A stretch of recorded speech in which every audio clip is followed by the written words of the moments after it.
This review will be filled with spoilers. If you have not yet seen Suspiria, please be sure to come back after you've seen the film, unless you don't care about spoilers. Suspiria is a remake of arguably the most iconic horror film to come from Italy, directed by Dario Argento in 1977. This remake is directed by Luca Guadagnino, who most notably directed last year's critically acclaimed Call Me By Your Name. In this film, Susie, played by Dakota Johnson, heads to a renowned dance company in Berlin. What Susie doesn't know is this dance company is secretly a coven. I saw this film by myself in a completely empty theater. There were moments in here that made me close my eyes as if I were 5 years old. I even debated walking out and asking for a refund a few times. Not because I wasn't enjoying it, but because I've never been more disturbed and unsettled while watching something in my life. The only thing I can compare this experience to is this year's Hereditary. Hereditary is filled with disturbing imagery and tension-fueled scenes that leave you feeling like you're gasping for air. But those moments don't hold a candle to the moments in Suspiria. Now that we got the backstory out of the way, let me give you my overall reaction to the film before diving into spoilers. I thought Guadagnino made a flawed, excessively long, yet incredibly atmospheric and hypnotic experience that'll require a few viewings to really digest the twists and turns in the story. I personally don't think I'll be able to rewatch this film, at least not for a long time. There's something about it that's so irresistible, which is exactly why I made this review. I just need to talk about this, and I can't explain why. Okay, so now let's get into spoilers. First off, I didn't know Tilda Swinton plays 3 roles in the film, including the lead male character. Yeah, that's Tilda Swinton. The film opens with this character, Dr. Joseph Kempler, having a meeting with Patricia, played by Chloe Grace Moretz. This scene really sets the stage for the insanity you're about to witness. After this scene, you don't see Patricia again until the finale of the film. We then see Susie audition to be part of the dance academy. She immediately makes an impression on Madame Blanc, also played by Tilda Swinton. Blanc enters the room during Susie's audition and grows fond of her very quickly. Hint, hint. Patricia was supposed to be the protagonist in a very famous dance called Volk that the dance academy was going to perform one final time. So now another student named Olga takes the protagonist role and very quickly snaps on Madame Blanc and storms out of the room. Susie then decides to boldly take on the protagonist role, and what follows is one of those disturbing scenes I mentioned earlier. Susie begins to dance and we see some supernatural shit go down. Susie begins to perform the dance while Olga is being contorted in another room. It cuts back and forth between these two locations, and it seems like the dancing is what's causing Olga to be manipulated. Ribs are cracking, legs are bending, and my eyes are completely covered. This scene suggests that Olga's talent is being passed on to Susie. This is further solidified when Susie nearly gets sick and Blanc touches Susie's back. Olga is just barely alive and looks like a pretzel when some of the other dance instructors enter the room and jam hooks into Olga and carry her off into a secret room hidden within the practice room. Olga is not dead, which is probably the most disturbing aspect of the entire sequence. Throughout the film, we cut back to Dr. Joseph, who's searching for Patricia after she goes missing. Forgive me for not going into his story more. I feel it's more important to the ending of the film, which we'll get into. But I wasn't particularly interested in his scenes until he gets drawn to the school. I wanted to stick with the coven for this analysis. In another practice scene, Susie is performing her role in the dance, and we see a gross-looking hand reach out below the ground and touch where Susie is dancing. This is Marcos. Everyone hypes Marcos up to be the mother of the coven, and this scene shows her getting a feel for Susie and seeing if she's right for the ritual.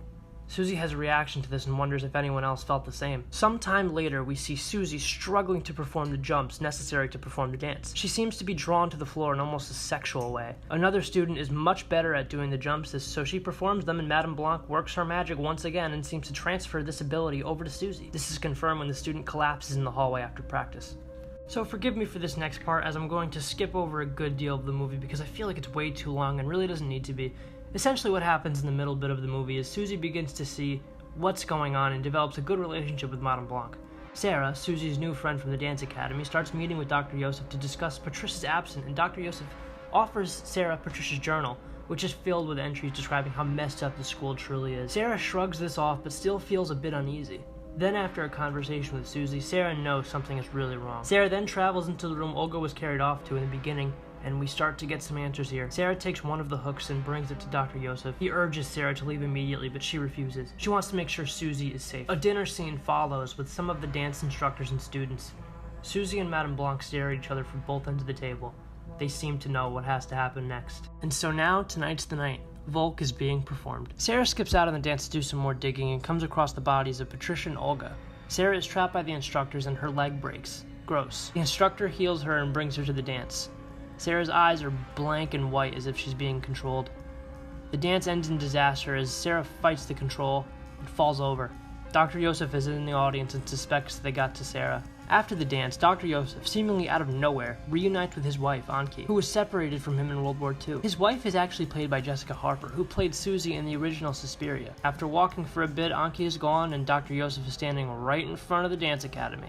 Yosef was tricked by the witches and blindly led back to the coven. What follows is complete insanity. The ritual begins. All the dancers are performing while Patricia, Olga, and Sarah stand in the middle looking like zombies. We finally see Mother Marcos, who is once again played by Tilda Swinton. Marcos is one of the grossest creatures I've ever seen in a movie. The makeup and practical effects used to bring her to life are amazing. Susie enters the room looking very in control of the entire situation. Madame Blanc feels something isn't right and allows Susie to leave if she'd like. Susie essentially declines, and Marcos gets angry and nearly decapitates Blanc using witchcraft. The biggest twist in the entire movie plays out as Susie reveals she is Mother Suspiriorum.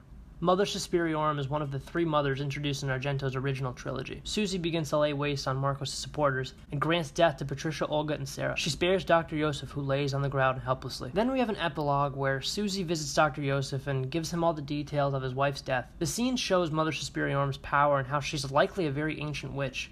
The payoff with finally getting answers and being able to breathe in this scene is also a very good way to end the movie. So that, in a nutshell, was Suspiria.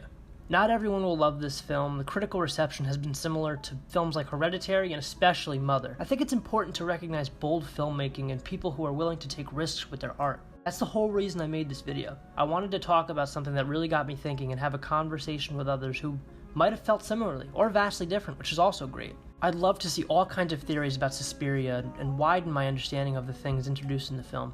There's definitely things I missed in the movie, so please be sure to comment below. I heard something about an after-credit scene, which I didn't stay for, obviously, because the movie's way too long and I had to go to the bathroom. What I hear about the after-credit scene is it's very quick. It's one shot. It's Dakota Johnson doing something off-screen, and it apparently might hint to the trilogy directed by Argento, obviously, which would further hint that potentially Guadagnino will create a trilogy based on the 3 mothers, which I'm totally here for. I've been hearing something about a prequel with Marcos. I wouldn't be too interested in that. I don't really care. As messed up as she looks, I really just don't care much. You know, she's a fraud. I don't really want to see more of her. But what did you guys think of this video? Do you like this format, or should we just stick with the video reviews from now on? Let me know, and please be sure to subscribe. Thank you for watching, and sound off on your comments with Suspiria in the comments below. Take care.